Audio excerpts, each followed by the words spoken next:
I'd love to welcome you to this interview between Dr. Hanno Pijl and Dr. Pampa.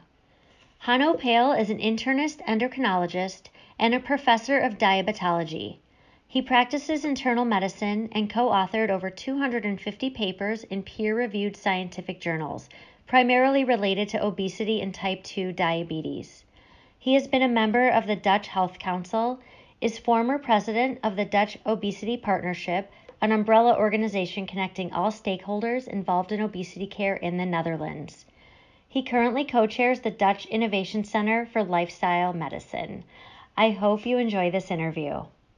Dr. Pijl, thank you for being here. I'm going to call you Dr. Hanno because when I see the last name, I'm like, surely I'm going to mess that up 10 times. So the J being silent.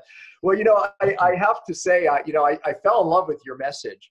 We were at the UAC. Dr. Walter Longo had the UAC conference on fasting, the summit there, and you spoke. And I just thought, oh gosh, he has to speak this in our next seminar because it tied in so many of the topics that we're going to be discussing. It tied in cancer, but it tied in the whole principle about fasting and some of the discoveries, that you have. Our doctors need to hear this message. But with that said, so thank you for being here, and I want to discuss some of these topics here today. My pleasure. Thank you for inviting me. Yeah.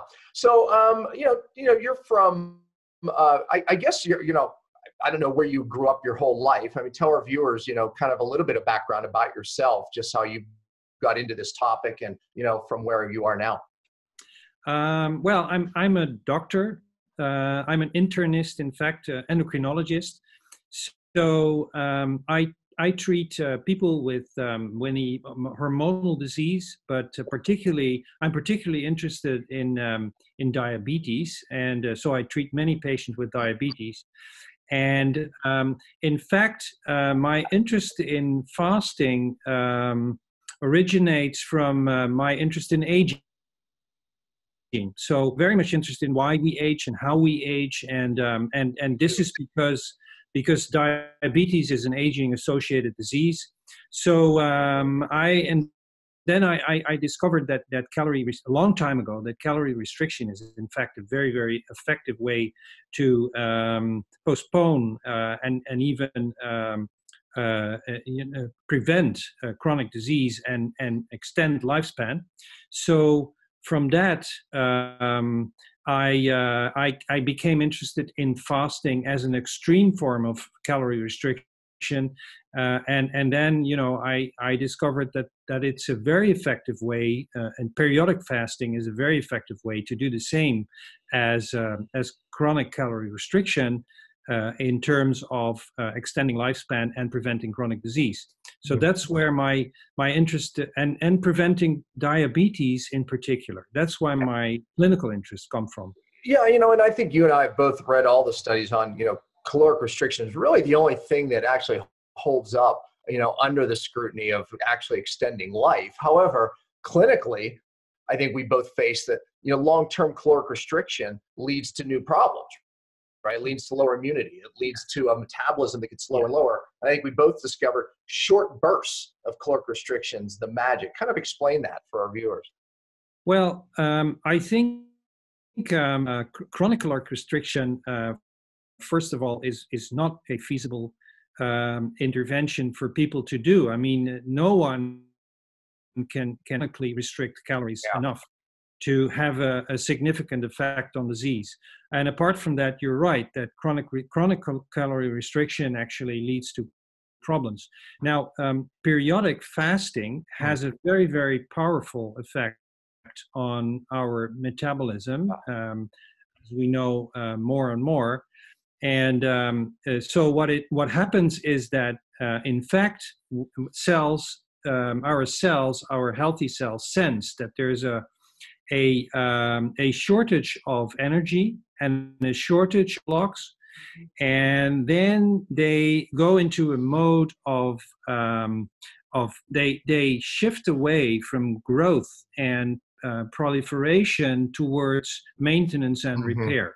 So what happens is that there is a process called autophagy, which is activated, and autophagy is nothing more then cells eating up their debris, the damaged cell structures, and they're using those structures as energy. Yeah. And also to a certain extent as building blocks. So they actually clean up themselves. So that's one thing. And the other thing is that there is a process called hormesis, which is basically a very evolutionary conserved mechanism of cells protecting themselves against all kinds of toxins. And this process is activated as well by periodic fasting. Now, if you do that for a couple of days and then start eating again, the cleaning process has very long-term effects on cell physiology. So if you fast periodically, there is a very powerful effect on health, actually. Yeah, we found it clinically, no doubt about it. I mean, we have, our doctors have clients, patients with diabetes, obviously cancer, and, we realize these pulses of either partial fast, in Walter Longo's case, fasting mimicking diets, or even just water fasting drive the autophagy and drive this hormesis. I mean, talk a little bit more about that, because a lot of people, that's probably the first time they heard the word hormesis, which is this adaptation process. And it's really, I find very few people actually speak about it. And I can't wait to hear more at the seminar about it, because it is part of this driving factor of, these times of feast and famine that I like to call diet variation works. And you said something, I believe it's in our DNA that we actually need these times, and we actually gain such hormone. You said you deal a lot with hormone cases, so do I. It causes a hormone optimization because of hormesis. Explain that to people. Well, hormesis is a phenomenon that is meant to help organisms to survive periods of stress. Yeah. So, if you fast, that's obviously stressful for an organism.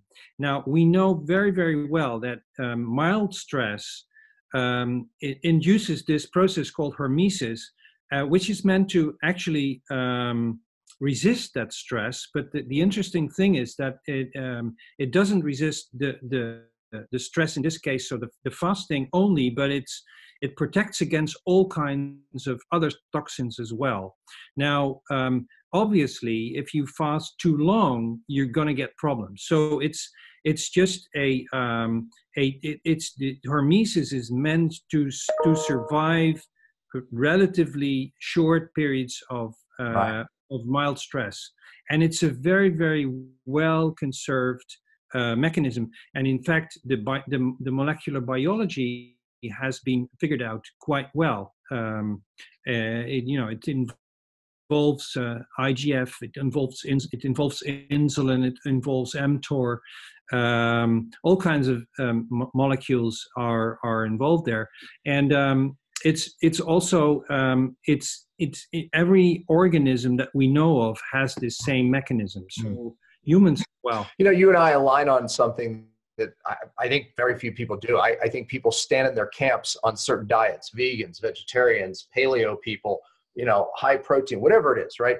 And you and I think we have an approach where we look at cultures and go, I don't really see someone locked into one diet. I see people that were forced in and out of different diets. And that forcing in and out of different diets, it stimulates this hormesis adaptation principle, right? So speak a little bit about that. Yeah, well, I think we have evolved as humans as omnivores. And if you look back in our history, there have been humans that basically survived and thrived on plant-based diets, but then there's also human populations who primarily eat meat. And then there's one other very, very important characteristic, which is that we never had food every day. So whether you were a plant eater or a meat eater or a mixed eater, well, it was mixed, by the way. We are really true omnivores. But but in no case we had food always. Yeah. So I think we are truly made to have less food and fast once in a while. This is how our organism, evolved. Just like any other animal in nature and plant, Yeah. same vein. So I think it's a part of our. It's a very important thing for our physiology to do this. Yeah, I think we don't even understand some of the healing yet. Clinically, because I teach a growing group of doctors some of these principles, we see gut healing, which is so difficult. You can't just give people bacteria and probiotic and fix their gut, but we see these diet shifts, feast-famine cycles, actually, really has a much greater impact. And you're going to learn that at the seminar. We're going to be teaching all about that. But, I think some of the newer studies, and I don't know if you found anything on this, but, some of these diet shifts are changing the microbiome in ways that we didn't anticipate. Do you know anything about that? No, not enough. No, I didn't work on that myself yet, but we are going to study the microbiome of people with type 2 diabetes, and we're going to treat them by periodic modified fasting, the longo diet, so the fasting mimicking diet, and we're going to treat people with type 2 diabetes for 1 year, 5 days a month, give them a modified or a fasting mimicking diet, and one of the things that we're looking at is their microbiome. So I'm very curious, because I'm sure that it will have profound effects on the microbiome. Yeah, I mean, we've seen it clinically, and that's why I'm excited about the studies. I didn't know where you were on that, and really nobody's doing that, but clinically we see these microbiome shifts, even with dietary changes. If they go into from a ketosis to a plant-based diet, back, and we see these amazing shifts that are occurring. It has to do with this hormesis, the concept that, like I said, not many people really understand, but it must have something to do with the adaptation. Yeah, I agree. Yeah, I mean, whether the body's using the microbiome to adapt, right, with a communication, with the immune system ourselves, or the forced adaptations affecting the microbiome. I don't know. Interesting topic. No. Yeah, it is, and you're right. It has a profound effect on our immune system as well. And Walter Longo is working on that a lot, actually, and it has a very, very beneficial effect on immune cells. Yeah, and with the diabetes, a lot of the docs there, I think we all see so much diabetes, and we'll love to hear more about that at the seminar. And what about some of the work with cancer? You spoke a little bit about that when I heard you speak. How does this play into that? What we do here is we're one of the first here in Leiden to look at the impact of fasting mimicking diet in women with breast cancer who get chemotherapy. And so what we do is we give them 3 days ahead of their chemo cycles, and during the chemo itself, the day of the chemo itself, we give them a fasting mimicking diet, and we look at the two things. Our primary outcome measure is side effects, and we expect much less side effects because the healthy cells of these women we propose are shifting towards maintenance and repair. And they're activating their hormesis, so we expect them to be more resistant to the toxic effects of the chemo. Right. That's one thing. And the other thing we look at is tumor response to the chemotherapy, because the interesting thing is that tumors are mutated. The tumor cells are mutated, obviously, and they cannot make that shift towards maintenance and repair. They are just their metabolism goes on and on and on, and they sense this energy deficit, and building blocks, deficit of building blocks, they sense that they are extra sensitive to that. So we expect the tumor response to be more profound to chemotherapy. And I may be able, I'm not sure, but I may be able to show some data on the conference, and they appear very, very positive. So yeah, I was excited when I saw, the data presented at the seminar that you and I were at. I think one of the things that ran through my mind was it's a shame that the average person, the general public, doesn't know this research is being done.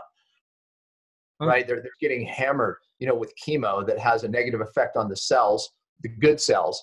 And of course it has a negative effect on the bad cells, or at least an effect on the bad cells. But, people don't realize, just something as simple as fasting can change that paradigm greatly. And that's what these early studies is showing. I have a simple saying: bad cells don't adapt, right? These cancer cells, they can't make the adaptation. Exactly.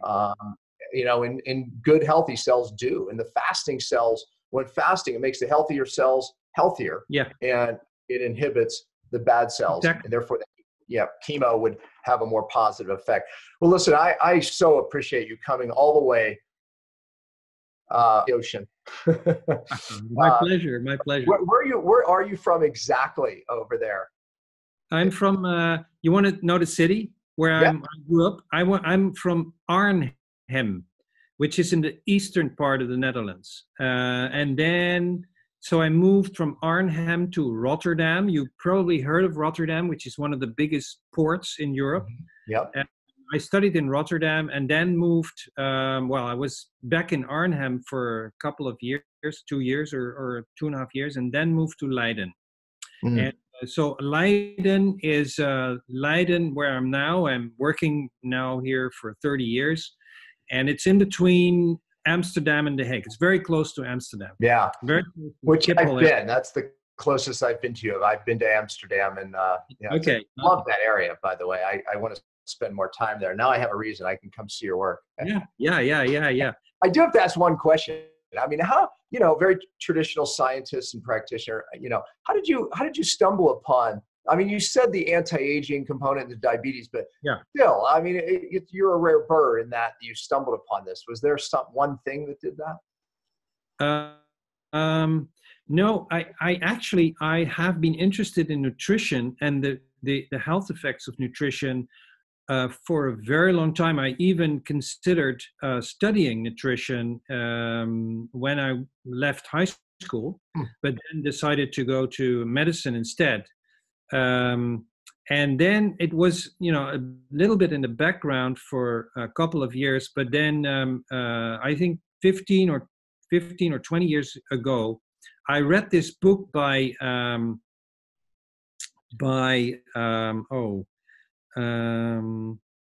I forgot his name.